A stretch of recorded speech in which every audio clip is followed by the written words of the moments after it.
The wagon wheel caught another rut, jolting Isabel Montoya hard against the wooden bench. She pressed her leather satchel tighter against her ribs, feeling the precious documents inside the land grant papers that proved her family's claim to Culebra Valley, papers her mother had died protecting. The October sky above the Arizona Territory hung low and gray, heavy with the promise of an early storm. "How much further to Last Chance?" she asked the driver, old Samuel Briggs, who'd been running this route for 20 years. "About 5 miles. Miss, we'll make it before dark if the weather holds." Samuel spat tobacco juice over the side. "Though I don't much like the look of them clouds." Isabel pulled her mother's blue shawl tighter around her shoulders. The wool still carried a faint scent of sage and wood smoke from their old adobe home near the Silver City mines. That home was gone now, sold to pay for her father's burial after the cave-in. All she had left was the Grant 160 acres of good grazing land with water rights, deeded to her great-grandfather when the territory still flew the Mexican flag. Thunder rumbled across the desert, and the first fat drops of rain began to fall. Then, without warning, the rain turned to hail, white stones the size of marbles pelting down from the angry sky. "Hold on!" Samuel shouted, whipping the horses into a faster pace. The hail struck like hammers, bouncing off the wagon boards. Isabel ducked low, protecting her head with her arms. Through the white curtain of ice, she saw them riders emerging from behind the red rocks ahead, bandanas pulled high over their faces. "Chimney crew," Samuel hissed. The outlaw gang's reputation for leaving their victims as cold as chimney stones was known throughout the territory. The lead rider fired a shot into the air. "Pull up, old man!" Samuel hauled on the reins, but the horses, panicked by the hail and gunfire, veered sharply left. The wagon tilted, teetered on 2 wheels, then crashed down the embankment toward the rushing waters of Culebra Creek. Isabel felt herself flying through the air. She hit the water hard, the cold shock driving all breath from her lungs. The current caught her skirts, dragging her down. She fought upward, breaking the surface just as another gunshot cracked through the storm. But this shot came from the ridge above. A lone figure on horseback, rifle raised, fired again. The chimney crew scattered, their horses slipping on the hail-slick rocks. Isabel struggled toward the bank, her waterlogged dress weighing her down like chains. Strong hands grabbed her arms, hauling her up onto solid ground. She looked up into the face of her rescuer, a mountain man with eyes the color of winter sage. His beard trimmed close, his expression unreadable. "Can you walk?" His voice was low, rough as sandstone. She nodded, teeth chattering. "My papers." "Later." He pulled her behind a boulder as more shots rang out. The outlaws were regrouping, but the mountain man's rifle spoke again, and Isabel saw one of them clutch his shoulder before they all wheeled their horses and disappeared into the storm. The hail was lessening now, turning back to rain. Isabel spotted her satchel caught in the wagon wreckage, half submerged in the creek.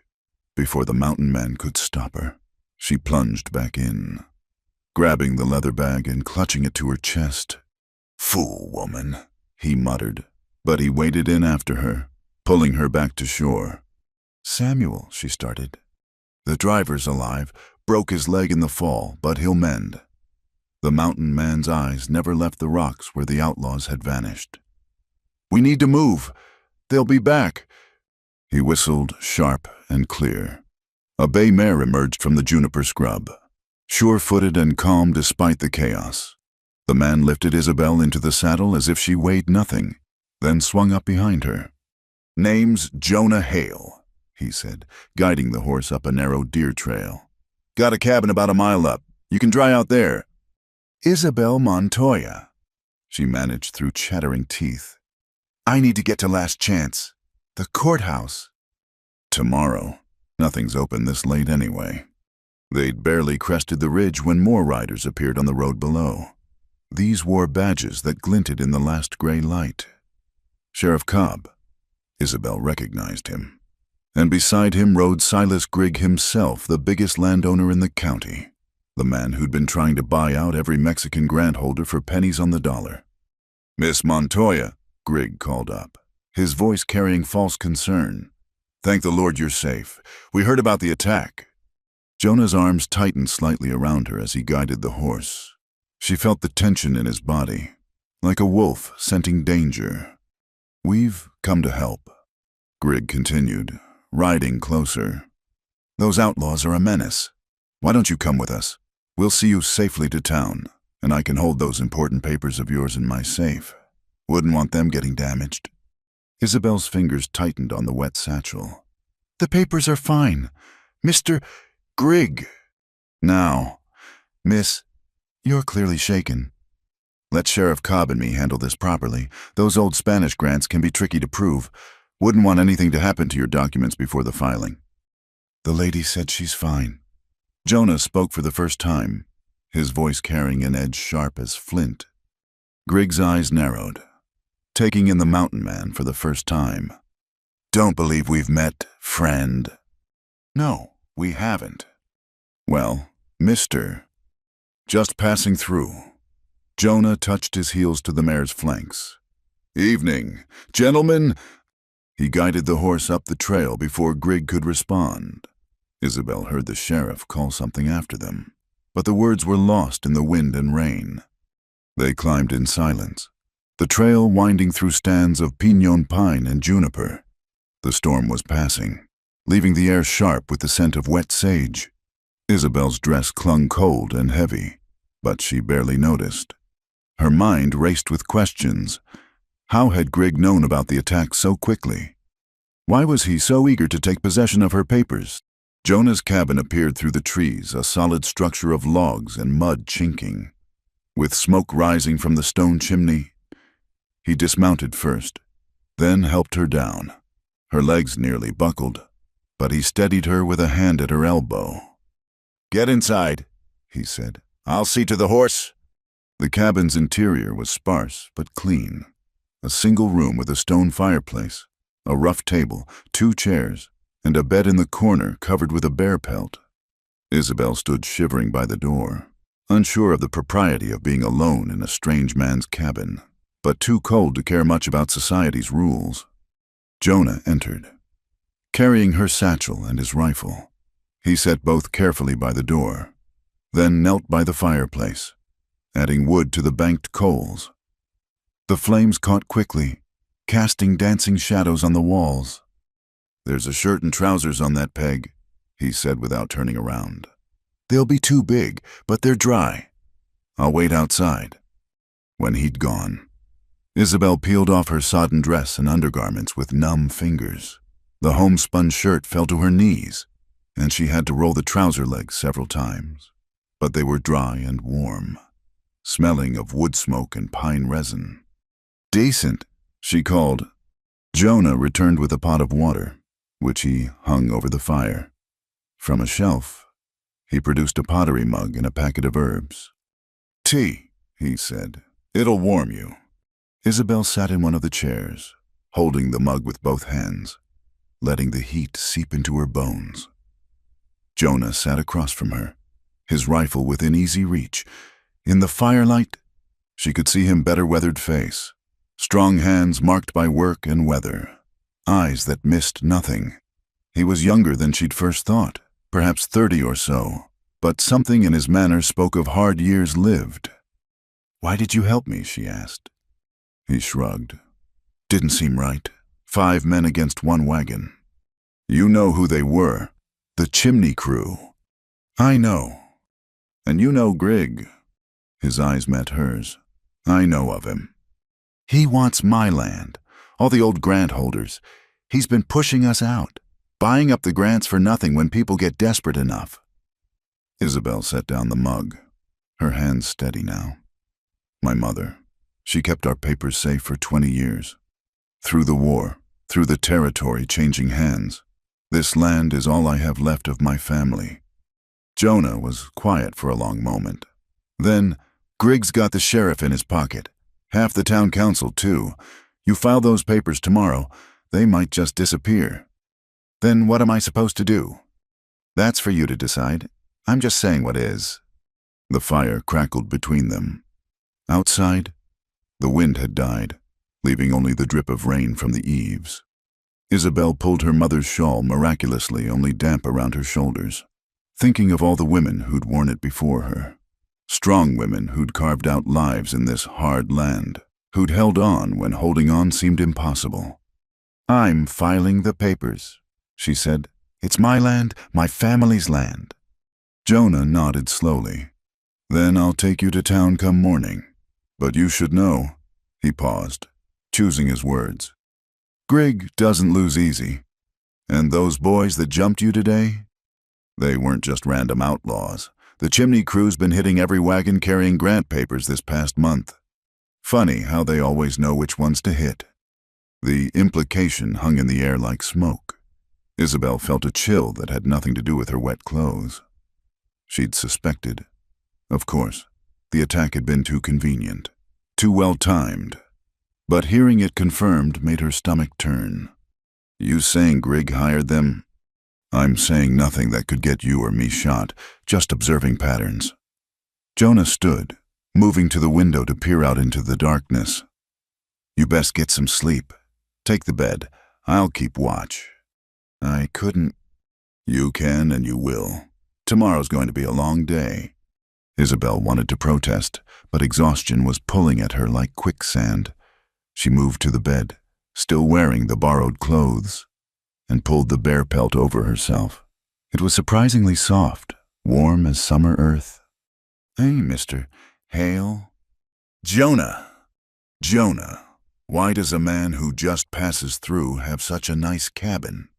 She heard him chuckle, a sound like water over stones. Even passing through takes time. I've been passing through here for 3 years now. Running from something. Maybe, or maybe just not ready to stop running yet. Isabel closed her eyes, seeing again that moment when he'd appeared on the ridge, rifle raised like some avenging angel. A man who kept to himself, who lived alone in the mountains, but who'd risked his neck for a stranger. Thank you, she whispered. Get some sleep, Miss Montoya. Isabel. Sleep, Isabel. She drifted off to the sound of rain on the roof and the steady breathing of a man keeping watch in the darkness, her hand resting on the satchel beside the bed. Tomorrow she would face whatever Grigg threw at her. Tomorrow she would fight for her land. But tonight, for just these few hours, she was safe. The last thing she heard before sleep took her was the cry of a hawk, somewhere out in the storm-washed night, wild and free as the wind itself. Isabel woke to the smell of coffee and cornbread. For a moment, she forgot where she was. Then the events of yesterday crashed back the attack, the storm, the mountain man who'd saved her. She sat up, still wearing Jonah's borrowed clothes, and saw him by the fire, his back to her. Morning, he said without turning. Coffee's ready.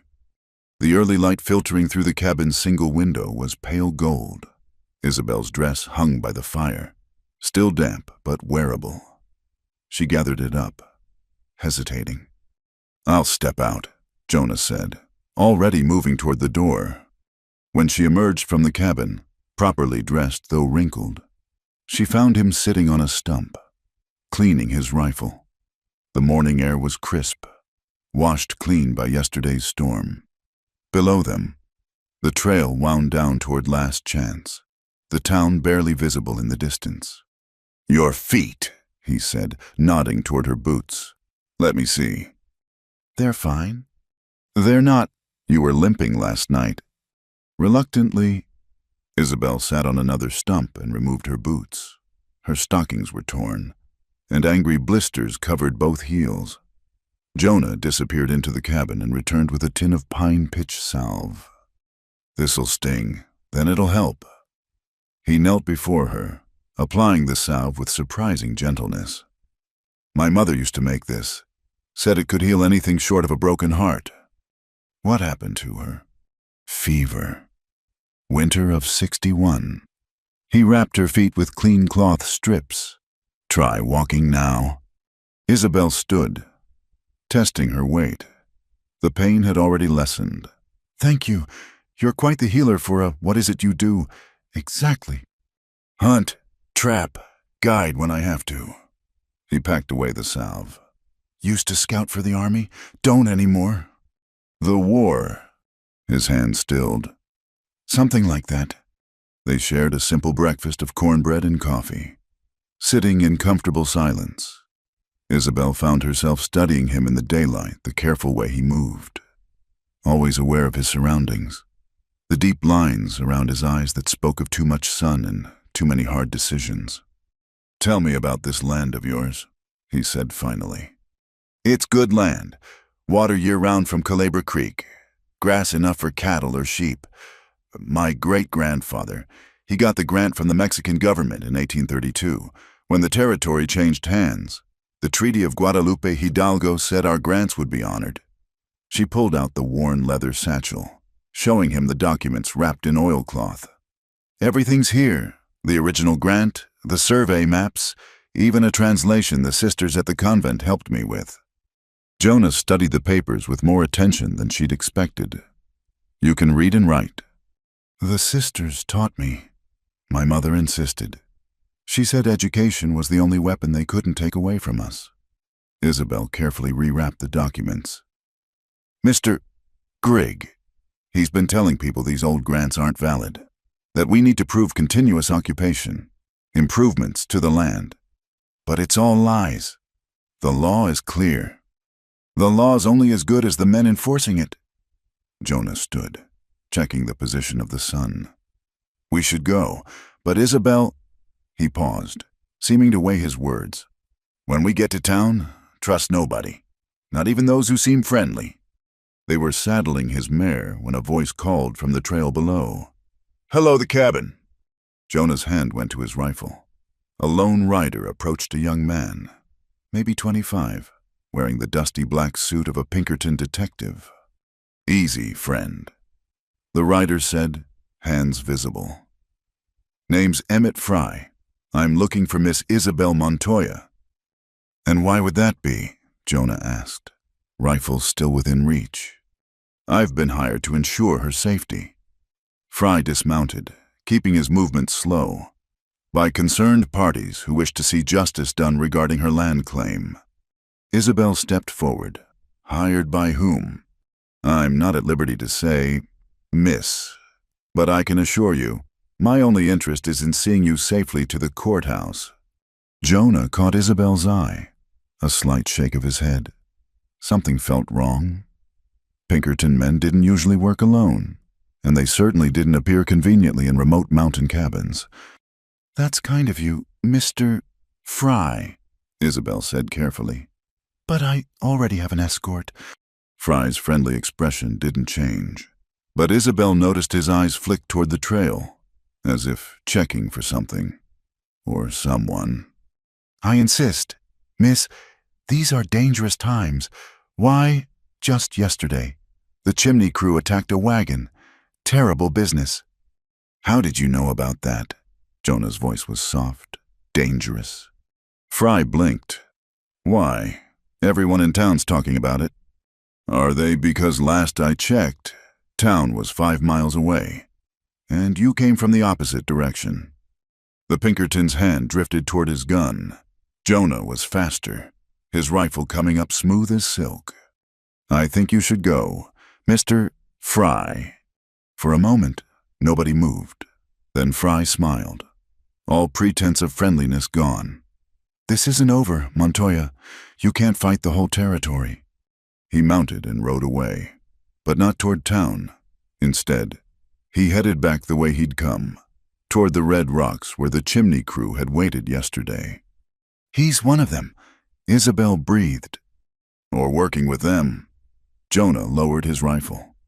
"Change of plans. We're not taking the main trail." He led her through a maze of deer paths and dry washes, always keeping cover between them and the valley below. The sun climbed higher, baking the moisture from yesterday's storm into wisps of steam. Isabel's blue shawl grew heavy with heat, but she didn't remove it. They stopped at a hidden spring to water the horse. Jonah filled his canteen, then passed it to Isabel. "You know this country well," she observed. 3 years teaches you things." He scanned the ridgeline, never completely at ease. "During the war, I learned to read land like other men read books, where to find water, where to make camp, where to set an ambush. Which side? Does it matter, blue? Gray, we all bled red." He took back the canteen. "I came out here to forget. Turns out, the desert doesn't let you forget. Just teaches you to live with remembering." They reached the outskirts of Last Chance as the sun hit its zenith. The town sprawled along the valley floor. A collection of adobe and wood frame buildings clustered around the main street. The courthouse, a 2-story brick building that also served as the land office, stood at the far end. But something was wrong. A crowd had gathered in the square, and Isabel could see Sheriff Cobb nailing something to the public notice board. "Wait here," Jonah said, dismounting. He moved closer, keeping to the shadows, then returned with a grim expression. "What is it?" "A summons. For you. Seems Mr. Grigg filed a complaint yesterday before the attack. Claims you're trying to file fraudulent documents. You're ordered to appear before the circuit judge tomorrow to answer charges."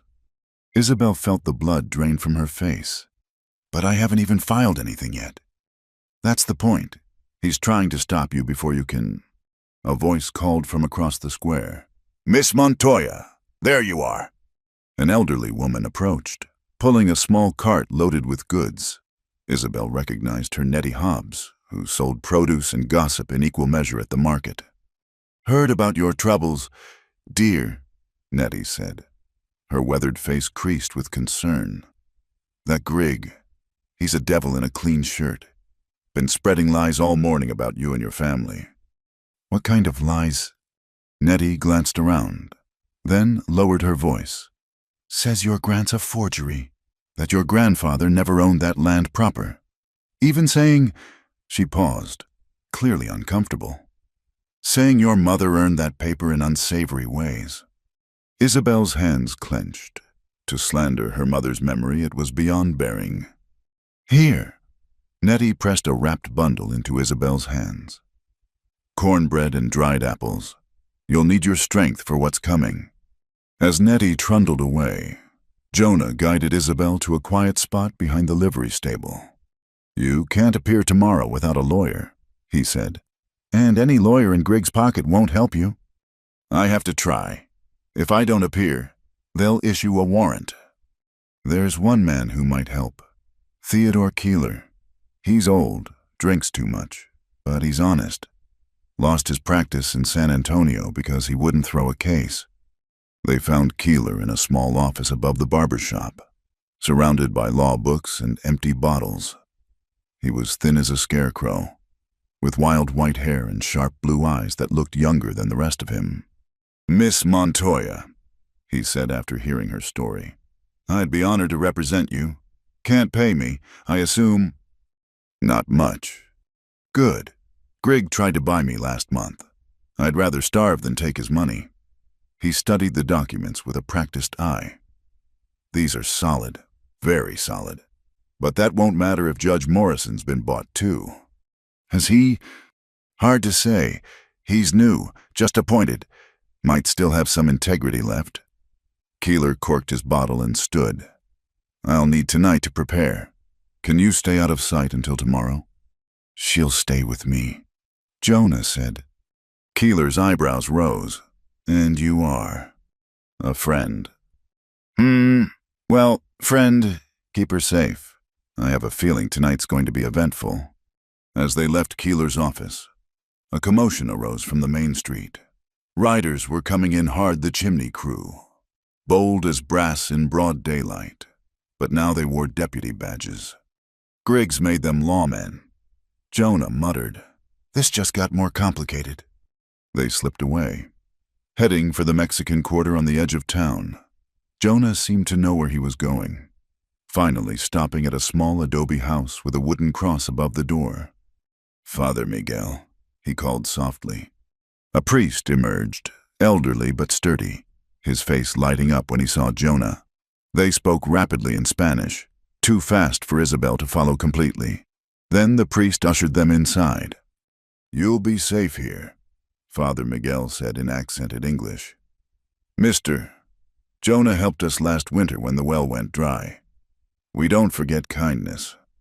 The priest's housekeeper, a formidable woman named Rosa, took charge of Isabel, insisting she eat properly and rest. As night fell, Jonah disappeared into the darkness, saying only that he needed to check on something. He returned near midnight, slipping in quietly. Isabel was still awake, worry eating at her like acid. "What did you find?" "Griggs' men are searching every boarding house and hotel. They have orders to bring you in for protective custody." He accepted a cup of coffee from Rosa. "But I also found something interesting. There's a locked storeroom behind Griggs' office, fresh lumber inside, and surveying stakes, the kind you use to mark property lines. He's planning to resurvey the valley. With his own markers, probably move them at night, then claim the original survey was wrong." Isabel felt a cold fury building. "We need proof." "No, what you need is to stay alive long enough to file those papers." Jonah set down his cup. "Tomorrow, we get you to that hearing. Keeler will do what he can. After that, I fight for what's mine." He studied her in the candlelight. "Your mother would be proud." "You didn't know my mother." "I know you. The apple doesn't fall far from the tree." Outside, a coyote howled, long and mournful. Isabel pulled her blue shawl tighter, thinking of all the women who'd worn it before her, all the struggles they'd faced and overcome. "Jonah, why are you helping me really?" He was quiet for so long she thought he wouldn't answer. "Finally, maybe because I'm tired of seeing good people ground down. Maybe because Grigg represents everything I came out here to escape. Or maybe," he looked at her directly, "maybe because when I saw you climb back into that creek for your papers, I knew you were someone worth helping." Rosa appeared in the doorway. "You should both rest. Tomorrow will come soon enough." As Isabel settled onto the small cot Rosa had prepared, she heard Jonah take up position by the window, rifle across his knees, standing guard again, as he had the night before, a protector who claimed he was just passing through, but who knew every trail, every hiding place, who had friends among the Mexican families and the mountain people alike. Tomorrow she would face Griggs' lies in court, but tonight, listening to Jonah's steady breathing and the distant mission bells marking the hours, she felt something she hadn't felt since her father died. Not safe. Exactly, but not alone. The desert wind whispered secrets through the shutters. And somewhere in the darkness, a hawk cried once before settling into sleep. Isabel closed her eyes, her hand resting on the satchel beside her bed, and prepared for the battle to come. The courthouse bell rang 8 times as Isabel and Jonah approached through the morning shadows. Last Chance was already stirring the merchants opening shops, women drawing water from the public well, children chasing chickens down the dusty streets.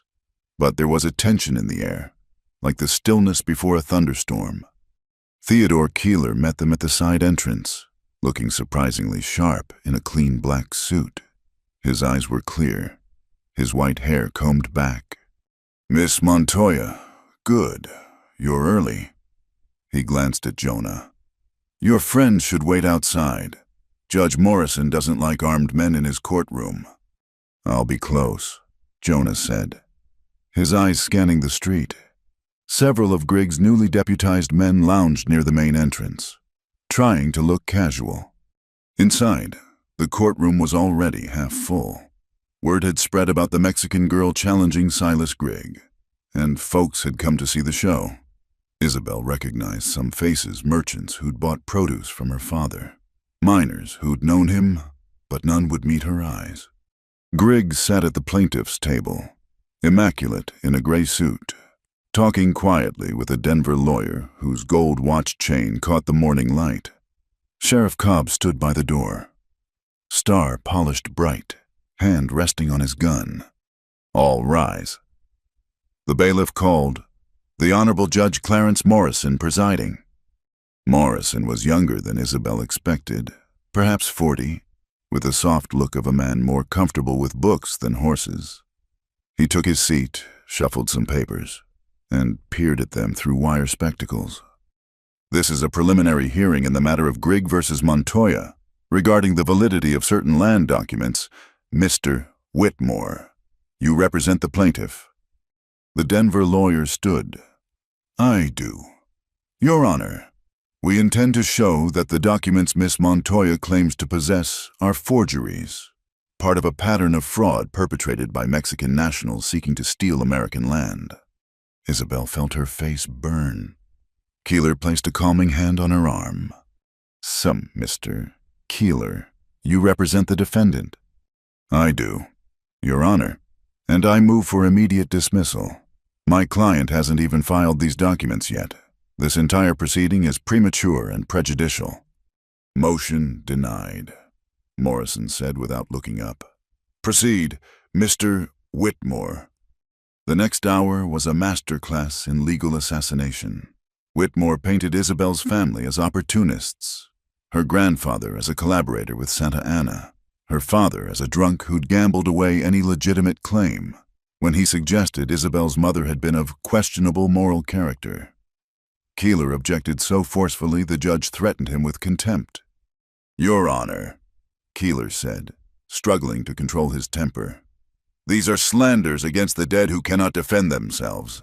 I demand, Mr. Whitmore, provide evidence for these accusations."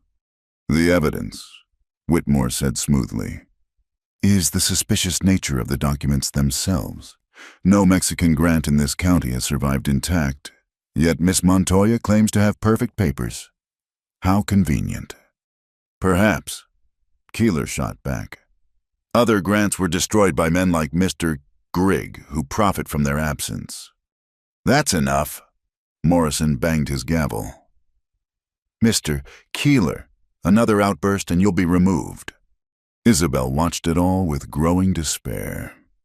The judge barely glanced at her documents when Keeler presented them, dismissing the original Spanish grant as foreign gibberish and the translation as unverified. During a recess, she stepped outside for air. Jonah materialized beside her. "How bad?" The judge might as well be wearing Grigg's brand. She leaned against the adobe wall, fighting tears of frustration. "They're going to rule against me before I even have a chance to file." Maybe not. Jonah's eyes were on something across the square. "See that wagon, the one with the canvas cover?" Isabel looked. It seemed ordinary enough, driven by an old Mexican man she didn't recognize. "That's Sebastian Morales. Used to ranch near your valley before Grigg burned him out. He's been asking around town about you." Before Isabel could respond, Keeler appeared. "We're resuming. And Isabel, whatever happens, don't lose your temper. That's what they want." Back inside, Whitmore called his first witness a surveyor named Platt, who swore the original Mexican surveys were notoriously inaccurate, and that modern American surveys showed the Montoya grant overlapping with lands properly claimed by Mr. Grigg. "When did you conduct these modern surveys?" Keeler asked on cross-examination. "Last month." "At night?" Platt shifted uncomfortably. "Sometimes we work when it's cooler. By lantern light must be hard to see property markers in the dark." "Objection," Whitmore called. "Counsel is badgering." Sustained. Keeler returned to his seat, but he'd made his point. Some in the gallery were whispering. The next witness was Worst Sheriff Cobb himself, testifying that the Montoya family had been suspected of various illegal activities over the years. "What illegal activities?" Keeler demanded. "Well, there were reports. Reports, do you have any arrests, convictions?" "No, but..." "So no actual evidence of any wrongdoing by the Montoya family." Cobb's face reddened. "Everyone knows those people." "Those people," Keeler's voice could have etched glass. "You mean Mexican citizens who became American citizens by treaty, who've worked this land since before you were born?" Morrison gavelled them to order, but damage was done. The room had divided those nodding along with Cobb, and those shifting uncomfortably at his naked prejudice.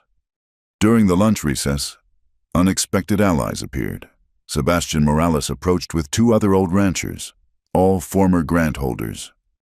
"We remember your grandfather," Sebastian told Isabel.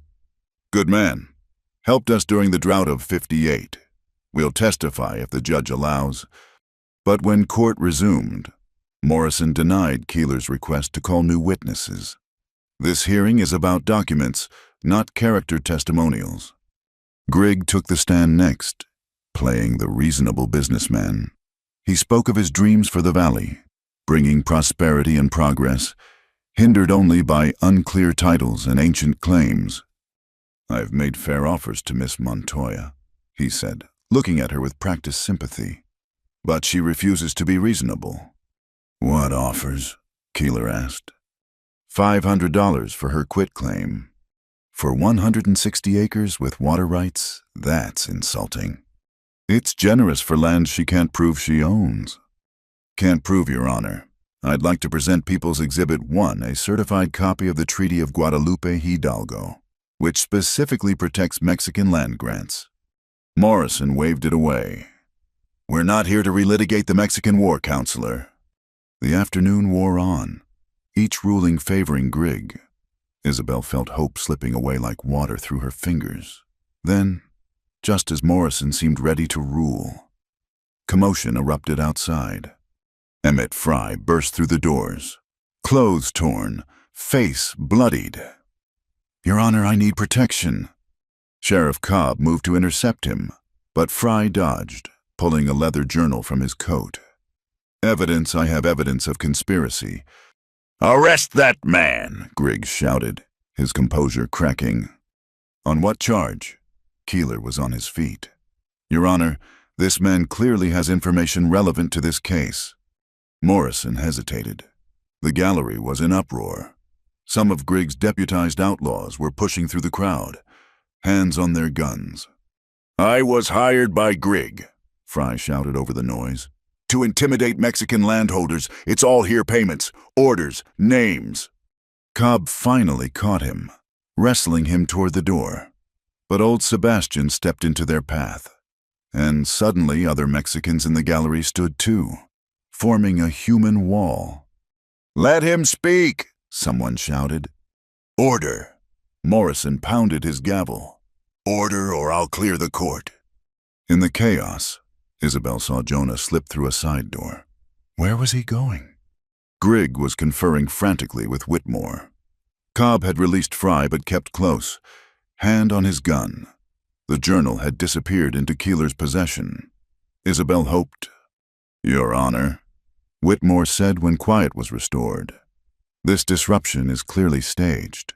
I move for—" A new voice interrupted. "Your Honor, if I may." Everyone turned.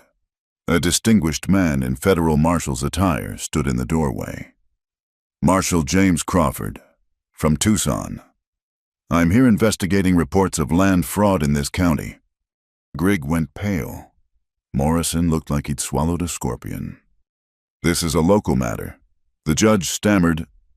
"Land grant disputes fall under federal jurisdiction, Your Honor, as does conspiracy to defraud the government."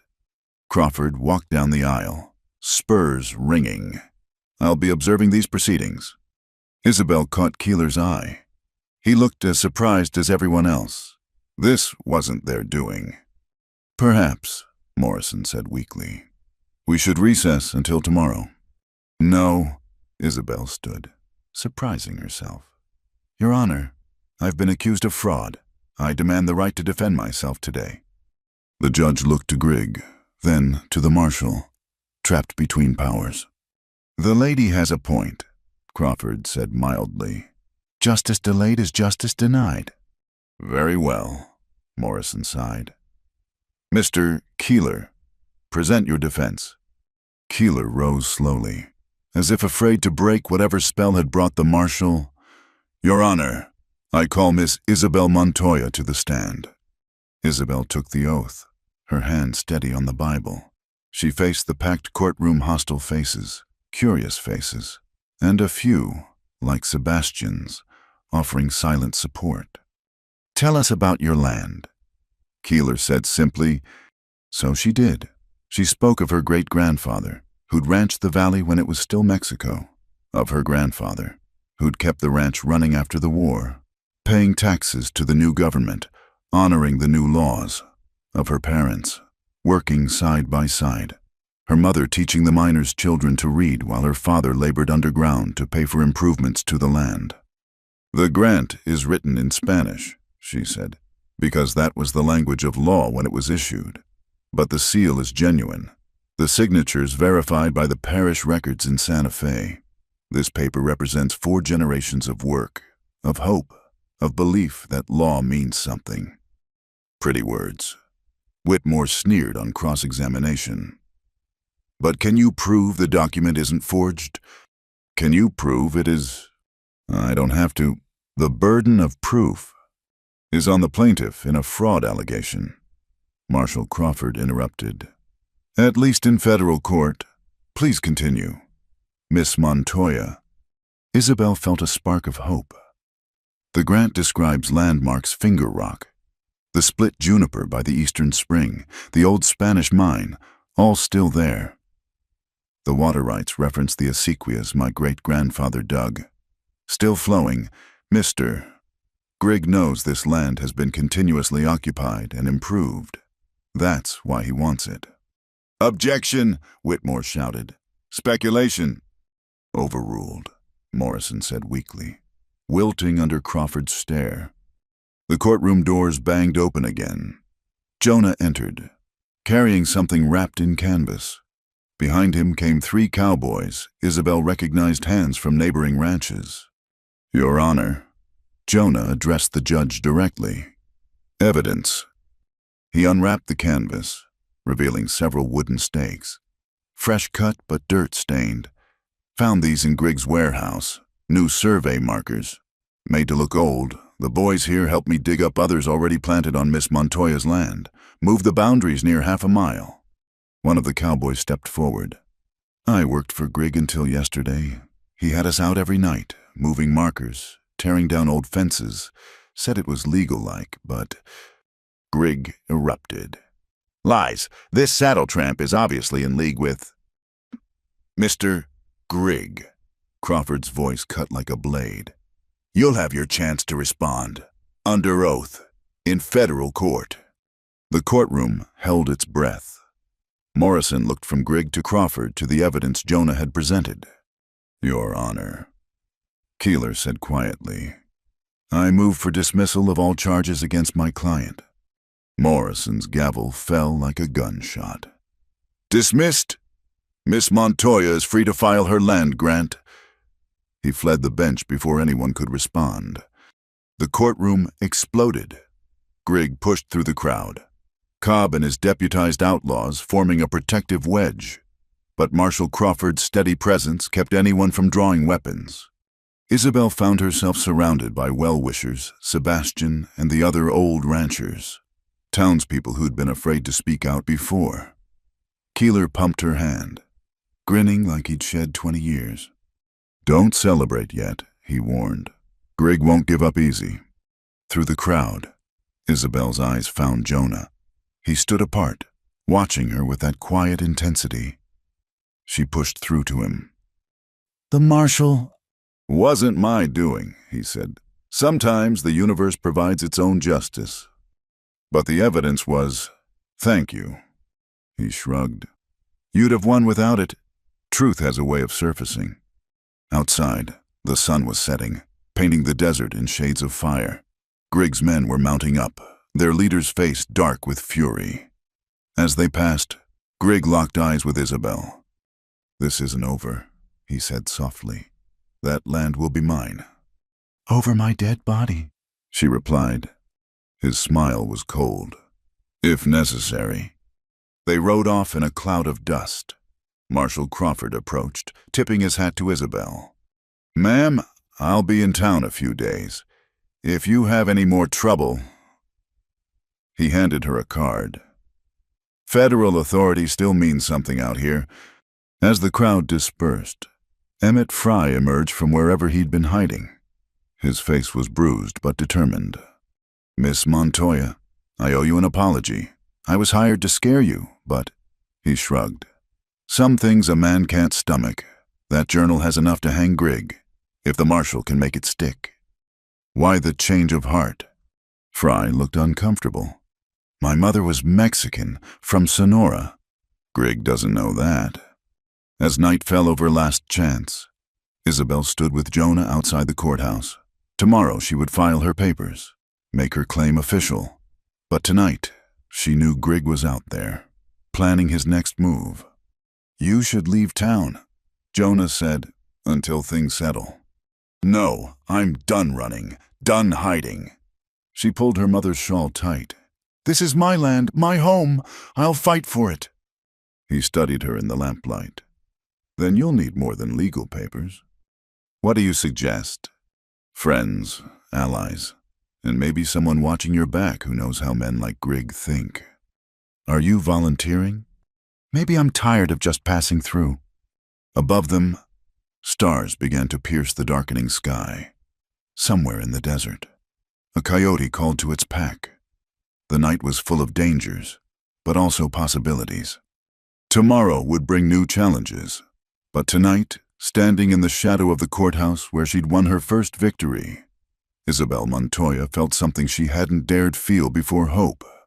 The rain came sudden and hard, turning the desert trail to mud within minutes. Isabel pressed herself against Jonah's back as the mare picked her way carefully through the rushing water that had been, moments before, a dry creek bed. Thunder crashed overhead, so close she could feel it in her chest. "There!" Jonah shouted over the storm, pointing to a cluster of rocks ahead. "We need to cross before it rises more." They'd left town an hour ago.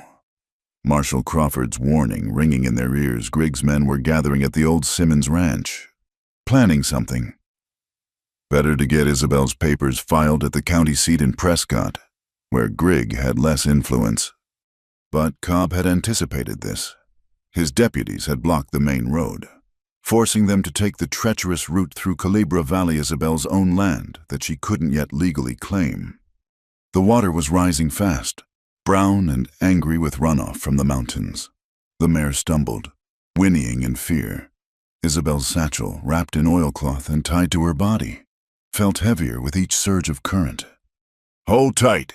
Jonah fought to keep the horse steady, but the water was too strong. They went down, the shock of cold stealing Isabel's breath. The current caught her skirts, pulling her under. She struggled upward, breaking the surface, gasping. Jonah's arm came around her waist, hauling her toward the bank. They collapsed in the mud, coughing up silty water. The mare had made it across, standing dejected and dripping on higher ground. Isabel checked her satchel frantically. The oilcloth had held the papers were damp but intact. Relief flooded through her, followed immediately by anger. Hot, burning rage at being driven from her own land like a criminal, forced to risk her life for documents that should mean safety, not danger. "We need shelter," Jonah said, water streaming from his beard. "No!" Isabel struggled to her feet, her wet dress clinging, heavy as chains. "I'm tired of running, tired of hiding, tired of men like Grigg deciding whether I live or die." "Isabel." "Don't!" She rounded on him, rain mixing with tears she didn't remember starting to cry. "You want to help stop treating me like some fragile thing that needs protecting. I've buried both parents. I've kept those papers safe for 2 years while Grigg's men circled like vultures. Her voice broke. The weight of it all, the fear, the exhaustion, the constant vigilance crashed over her harder than any flood.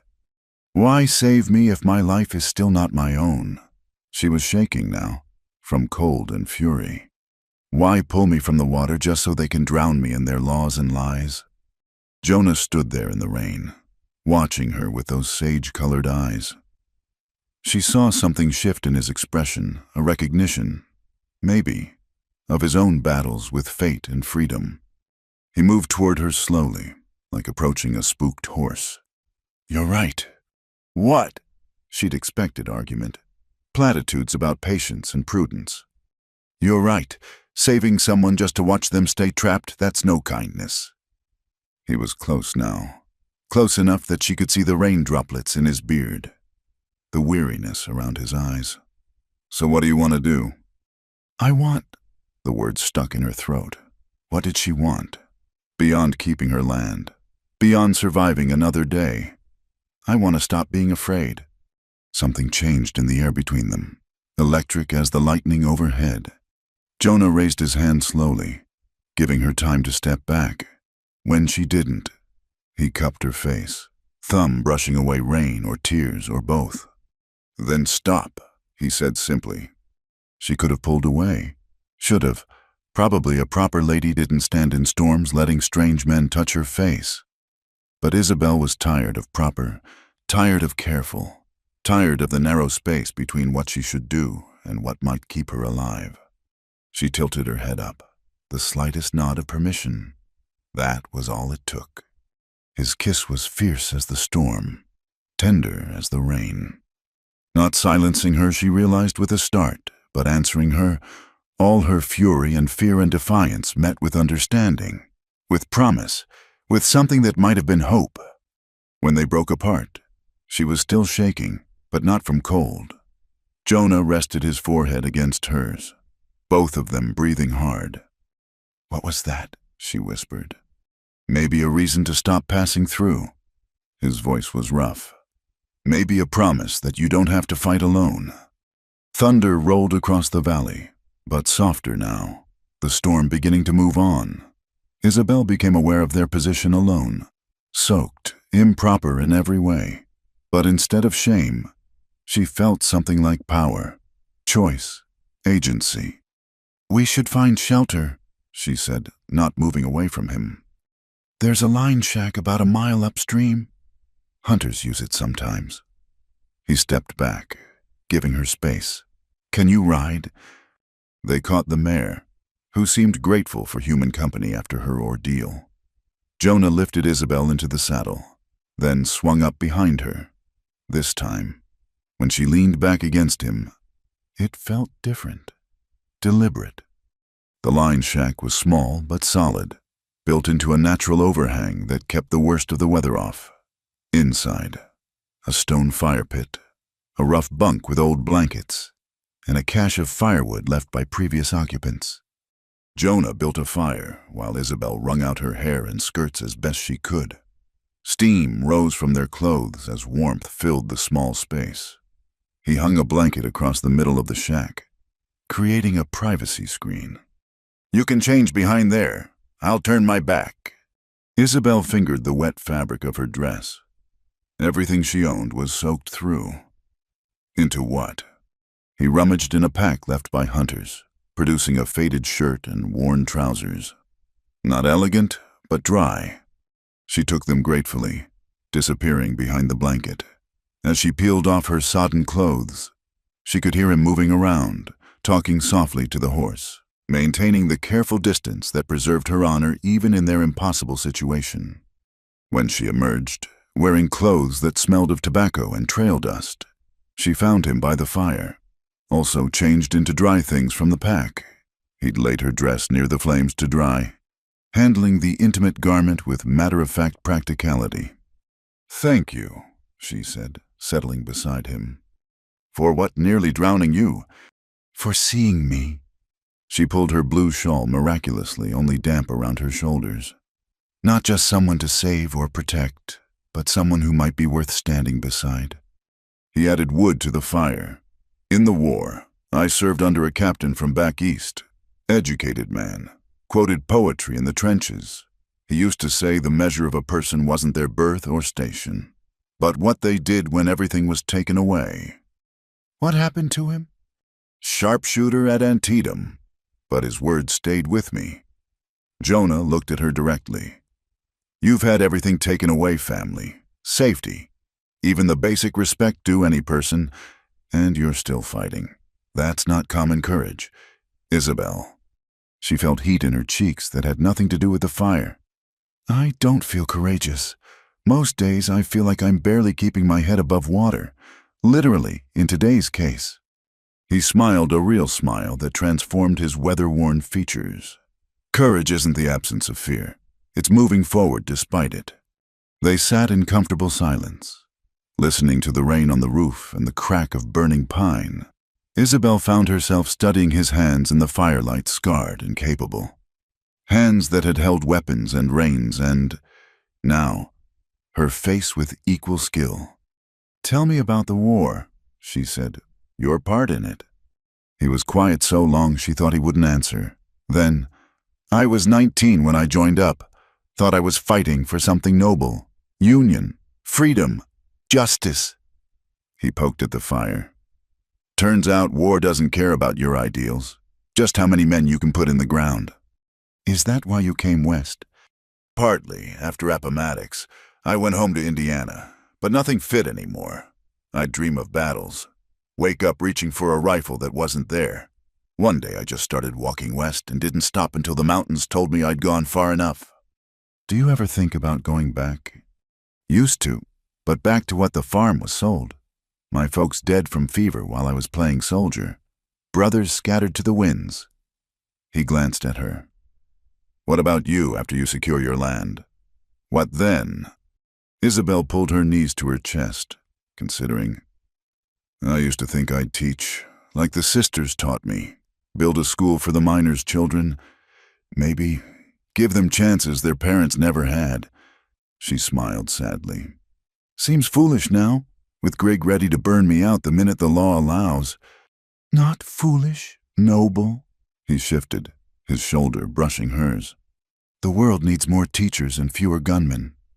"The world seems to reward gunmen more. In the short term, maybe, but bullets don't build communities. Schools do, churches, families." He paused. "Love." The word hung between them like a challenge. Isabel felt her heart racing. Remembered the kiss in the storm, fierce and tender and absolutely improper. She should be scandalized. Should put distance between them. Should. "Jonah!" She turned to face him fully. "What happens tomorrow after we file the papers? After Grigg makes his next move, do you go back to passing through?" He met her gaze steadily. "What do you want to happen?" "I asked you first." "So you did." He reached out slowly, tucking a strand of damp hair behind her ear. "I've been running for 6 years. From the war, from memory, from the possibility of caring about anything that could be lost. Then you climbed out of that wrecked wagon, clutching those papers like your life depended on them. And I thought there's someone who knows what matters, someone who won't let go." "I'm good at holding on," Isabel admitted.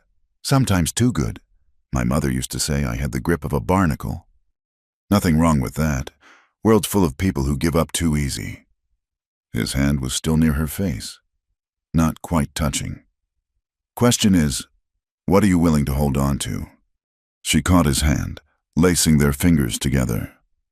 "My land, my dreams." A pause, then quieter. "Maybe you."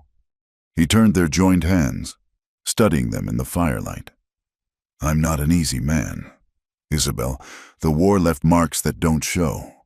There are nights I wake up in places that aren't there, fighting enemies who've been dead a decade." "We all have ghosts."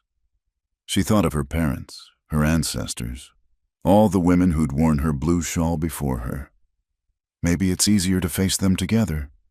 He lifted their joined hands, pressing his lips to her knuckles. It should have felt presumptuous. Instead, it felt like a vow. The fire had burned low, casting dancing shadows on the walls. Outside, the storm had passed, leaving only the drip of water from the eaves. Isabel knew they should sleep tomorrow would bring new challenges, new dangers.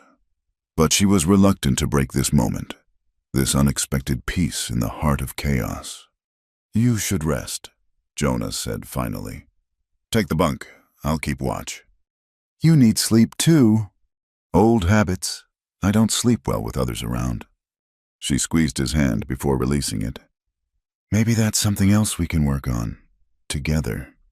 As she settled onto the rough bunk, wrapped in blankets that smelled of wood smoke and wilderness, Isabel thought about the kiss in the storm, fierce and tender like the man himself. She was beginning to understand. A man who'd seen too much but still noticed beauty, who'd lost everything but still knew how to hope. Jonah. Thank you for the kiss, for not trying to silence me. She heard him chuckle softly. Trying to silence you would be like trying to stop the rain, futile and foolish. Some men don't see it that way. Some men are idiots. She smiled into the darkness. Tomorrow they would face Grigg and his law-twisting schemes. Tomorrow she would fight for her birthright, her future, her freedom. But tonight she had this warmth and safety, and the knowledge that she wasn't alone, that someone saw her not as a problem to solve or a prize to win, but as herself, fierce and tender, like a kiss in a storm. The last thing she heard before sleep took her was the sound of Jonah feeding the fire, keeping watch, standing guard over her dreams as faithfully as he'd guarded her life. And somewhere in the darkness beyond the shack, a hawk cried once wild and free as hope itself. The smell of smoke woke Isabel before dawn. She bolted upright, finding Jonah already at the door, rifle in hand, through the small window. An orange glow painted the eastern sky, not sunrise, but fire. They're burning the grasslands, Jonah said grimly. Destroying the survey markers. Isabel's heart sank. Without those ancient markers, the split juniper, the carved stones her great-grandfather had placed proving her boundaries would be nearly impossible. Grigg was erasing history itself. They rode hard toward the smoke, finding chaos. Half the valley was ablaze, driven by morning winds. Cowboys from neighboring ranches were already fighting the flames, but it was clear this was no wildfire. The burn pattern was too regular, too strategic. There, Isabel pointed to a group of riders silhouetted against the flames. By the eastern spring. As they drew closer, she recognized Sheriff Cobb directing men with torches. They were pulling down fence posts, throwing them into the fire. But one figure caught her eye, old Nettie Hobbs, on foot, trying to stop them.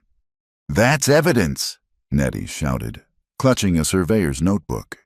"I seen you moving them stakes. I wrote it all down." One of Cobb's deputies backhanded her. The old woman fell hard, her head striking a rock.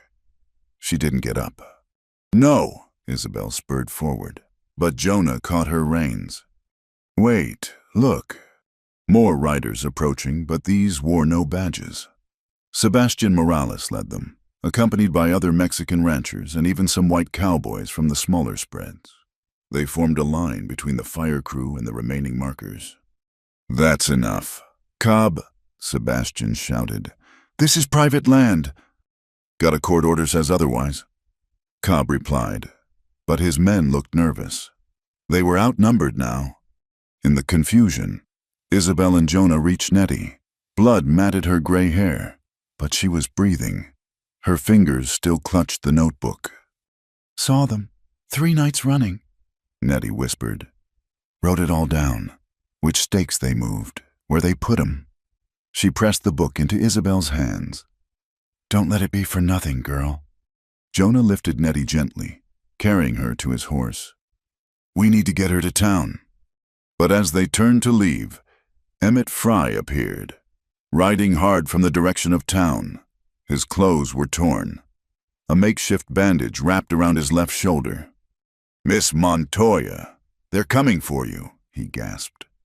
"Grigg's got a federal warrant, says you threatened Marshal Crawford, that you're inciting rebellion." "That's insane." "Crawford left town last night. Convenient, ain't it?" Emmett swayed in his saddle.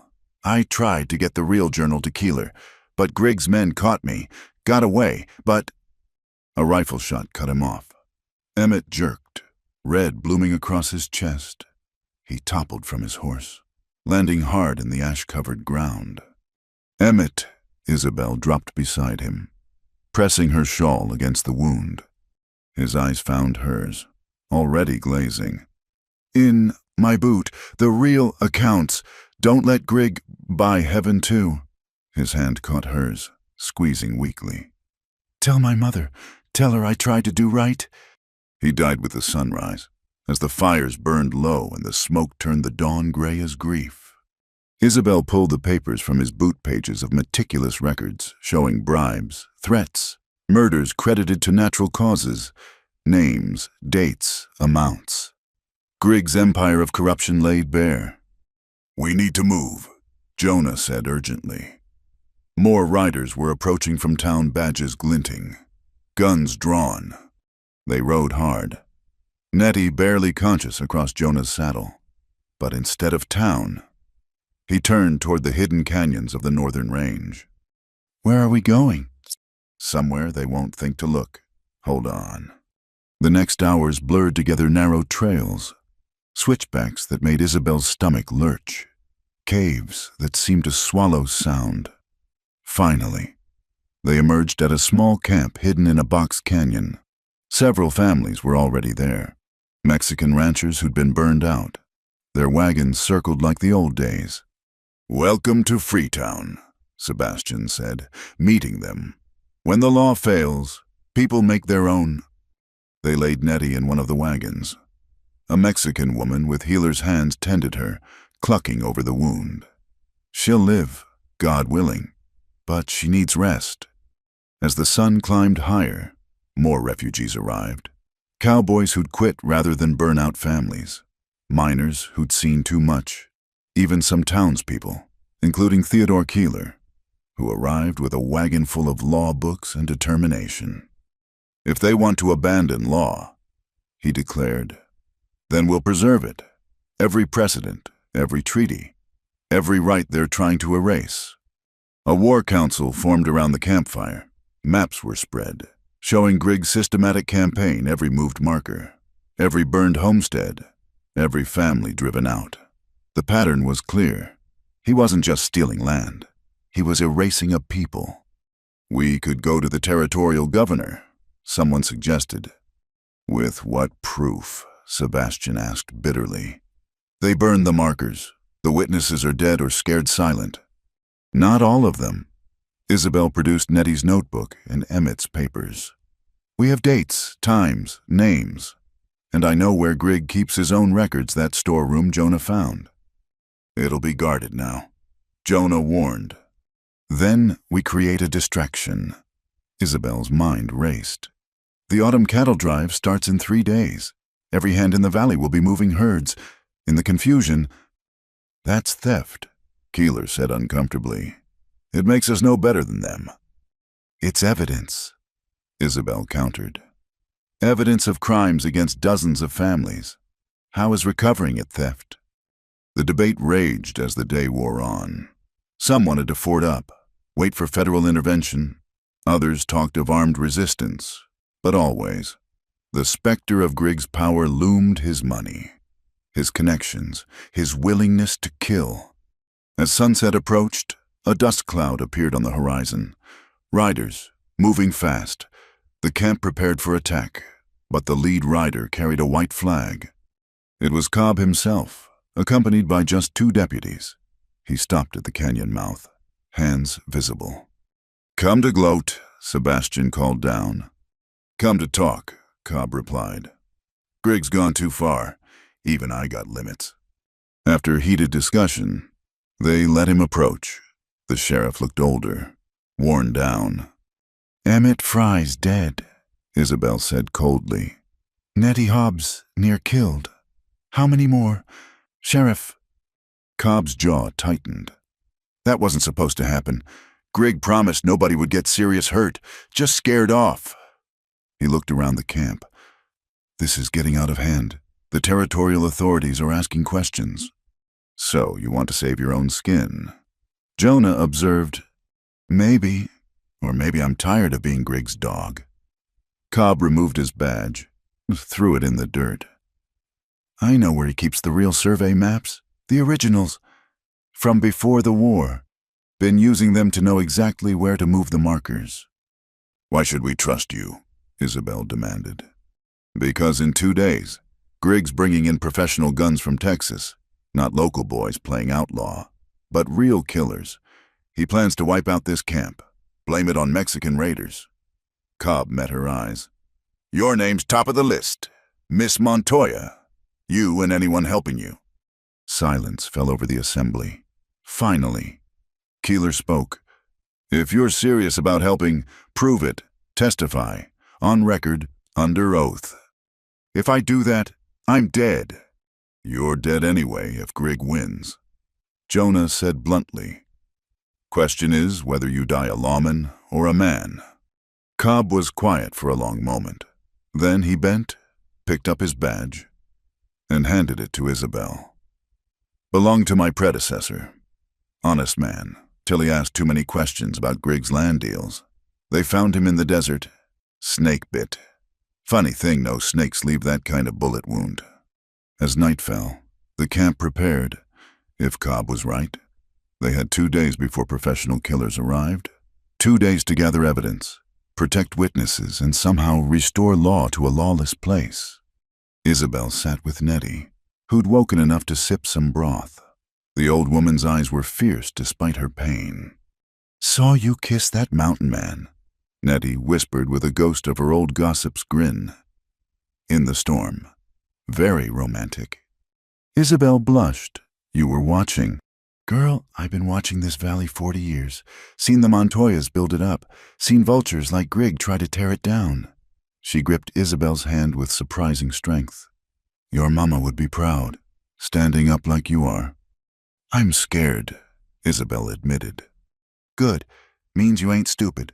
But scared and brave ain't opposites. Child, they're dance partners. Nettie closed her eyes. That young man of yours, he's got the look of someone who knows the steps. Later, Isabel found Jonah on watch, silhouetted against the stars. She settled beside him, shoulder to shoulder. Cobb could be lying, he said, leading us into a trap. Maybe, but what choice do we have? Hide forever. Let Grigg erase us completely. There's always a choice. Question is whether you can live with it. He was quiet a moment. In the war, my unit was ordered to burn a valley in Virginia, deny resources to the enemy. Except the enemy was mostly women and children, trying to harvest enough to survive winter.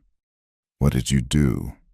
Followed orders, watched families stand in snow, crying as their barns burned. Told myself it was necessary. That war demanded such things. His voice was distant. Took me years to realize necessary and right aren't the same thing. Isabel took his hand. This is different. We're not attacking innocents. We're defending what's ours. I know. That's why I'm here. Why I'm staying. He turned to her. Whatever comes next, whatever Grigg throws at us, I want you to know something. What? That kiss in the storm. That was the first time in 6 years I felt like myself. Not the soldier, not the killer, not the ghost wandering the mountains. Just a man, holding on to something worth keeping. Jonah, let me finish. If things go bad, if we don't... She pressed her fingers to his lips. We will. We have to, because I have plans for after. Oh, a school, a ranch, maybe a stubborn mountain man who needs to learn that staying still doesn't mean giving up freedom. He caught her hand, kissed her palm. And maybe a fierce woman who needs to learn that accepting help doesn't mean weakness. Above them, a hawk cried in the darkness, hunting, surviving, enduring. Tomorrow would bring fire and violence. Men would die. Dreams would be tested. And the fate of a valley would hang in the balance. But tonight, 2 people who'd found each other in the storm held on, preparing for the greater tempest to come. Isabel fingered the badge Cobb had given her, thinking of the honest man who'd worn it, who'd died asking questions. Tomorrow, she'd ask her own questions, and God help anyone who didn't like the answers. The courthouse filled before dawn, people crowding in until they stood shoulder to shoulder. Word had spread through the valley like wildfire today. The Mexican girl would face Silas Grigg with evidence of his crimes. Some came to gawk, others to witness justice, and more than a few because Grigg's money no longer spent as freely with blood on it. Judge Morrison sat rigid behind his bench, clearly wishing he were anywhere else. Without Marshal Crawford's presence, he'd lost his federal shield. Beside him sat a new-faced Judge William Thornberry from Tucson, brought in by territorial authorities who'd grown nervous about reports from Last Chance. Theodore Keeler stood ready, Nettie's notebook and Emmett's documents spread before him across the aisle. Griggs sat with a new lawyer from San Francisco, a sharp-faced man named Daniels who specialized in land disputes and character assassination. "This court will come to order." Morrison banged his gavel. "We are here to review evidence of alleged fraud in the matter of the Montoya land grant." "Your Honor." Daniels rose smoothly. "We move for immediate dismissal. These so-called documents were obtained illegally, and the witnesses will be heard." Judge Thornberry interrupted. His voice carried the authority Morrison's lacked. "Proceed. Mr. Keeler." Isabel took the stand first, wearing her best dress mended but clean and her mother's blue shawl. She held her head high as Keeler led her through the evidence. This notebook belonged to Mrs. Hobbs, who observed men moving survey stakes on 3 separate nights. Isabel read the entries, dates and times meticulously recorded in Nettie's cramped hand. "And these papers, recovered from Emmett Fry, show payments to the same men." "Hearsay," Daniels objected. "These witnesses conveniently cannot testify, one allegedly injured, the other dead under mysterious circumstances." "Then let's hear from someone who can testify," Keeler said. "I call former Sheriff Cobb to the stand." The courtroom erupted. Griggs' face went white, then red. He grabbed Daniels' arm, whispering furiously. Cobb entered through a side door, flanked by territorial deputies. He'd traded his sheriff's attire for a simple suit, but couldn't hide the nervous sweat on his brow. "State your name for the record." "Josiah Cobb, former sheriff of Last Chance." "Mr. Cobb, were you employed by Silas Grigg?" Cobb's Adam's apple bobbed. "I was sheriff, paid by the town." "Let me rephrase. Did you receive additional payments from Mr. Grigg?" A long pause. "Yes." "For what services?" To look the other way. Sometimes to help with evictions, moving property markers." His voice dropped. "Other things." Over the next hour, Cobb laid out Grigg's empire of corruption, the systematic theft of Mexican grants, the intimidation of families, the murders made to look like accidents. By the time he finished, the courtroom was silent as a grave. "You're saying Mr. Grigg ordered killings?" Judge Thornberry asked. "Not directly. He'd say things like, 'That problem needs solving permanent-like.' We knew what he meant." Daniels rose for cross-examination, but Grigg stood first. "This is ridiculous. The word of a disgraced lawman and a Mexican." "Sit down, Mr. Grigg," Thornberry ordered. "You'll have your chance to respond under oath." But Grigg had made a fatal mistake.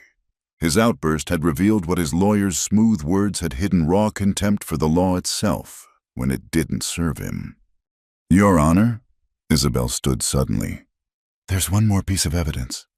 She produced a leather portfolio from her satchel.